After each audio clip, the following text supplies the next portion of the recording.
Many people don't understand how depression affects the body.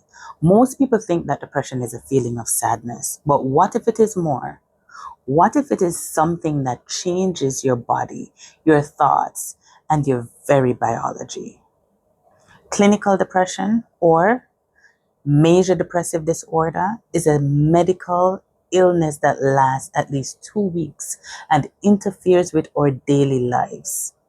It involves a complex brain chemistry where the neurotransmitters like serotonin and norepinephrine creates imbalance within our body. It is a whole body disorder. It can cause chronic pain, digestive issues, and severe fatigue that makes even brushing our teeth feels like we're running a marathon. Mentally, it fogs your brain, making decisions nearly impossible. Thinking feels slower, concentration drops, you lose interest in the things that you used to enjoy. This isn't because you don't care. It is because your brain is conserving its energy.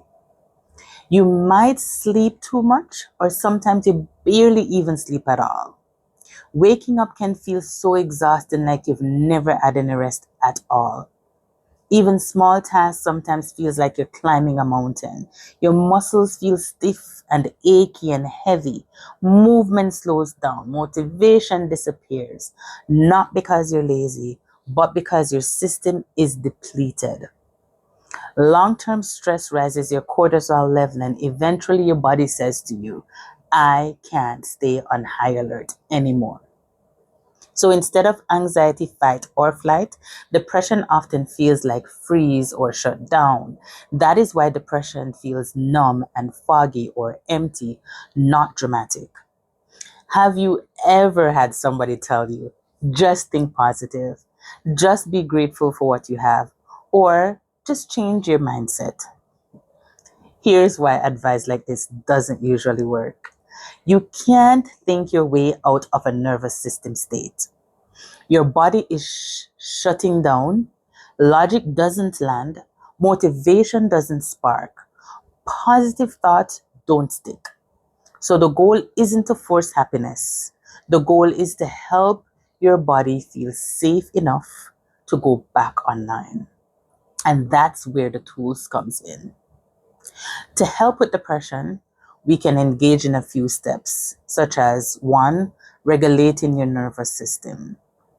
So before motivation comes back, regulation comes first.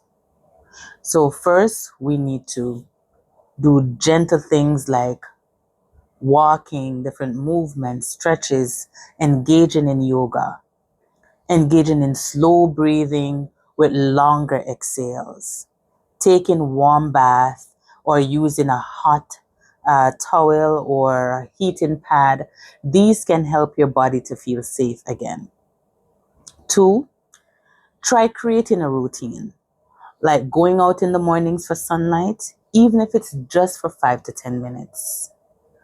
Going to bed and waking up around the same time is also a good idea. Eating healthier and eating on time, probably semi regularly if you can't manage the everyday.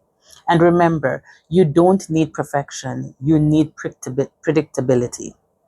Three, try thought level tools. Remember not to gaslight yourself. This isn't about forcing positivity. So try naming the depressive voice by saying things like, this depression is talking and it's not true. Try therapeutic approaches such as CBT, ACT, somatic therapy, or trauma-informed therapy. Four, try connection. It's very important. Even a small amount of connection helps with depression. Remember, depression is isolating, and isolation feeds into the depression. So connection doesn't have to mean that you have to have deep conversation with someone. It can mean just sitting next to another person, texting memes to someone, or even getting a pet. One safe connection can make a real difference. Another option is medication. Now, This is important to say clearly. Medication is not a failure, and it is not a weakness. And it doesn't mean you'll have to stay on it forever. A doctor or your psychiatrist can help you access medication if your depression is severe or persistent. When depression is present, the progress is quiet. Effort matters more than outcome, remember. So, for example, brushing your teeth is a win. Getting out of bed counts. Doing 10% is still doing something. You're not behind. You're healing in low power mode. If you take one thing from this video, let it be this. Depression is not who you are. It is something happening to your system, and systems can recover with support, with patience, and with care. Depression includes thoughts of not wanting to exist or feeling stuck for weeks and months. Please reach out if this is you for professional help.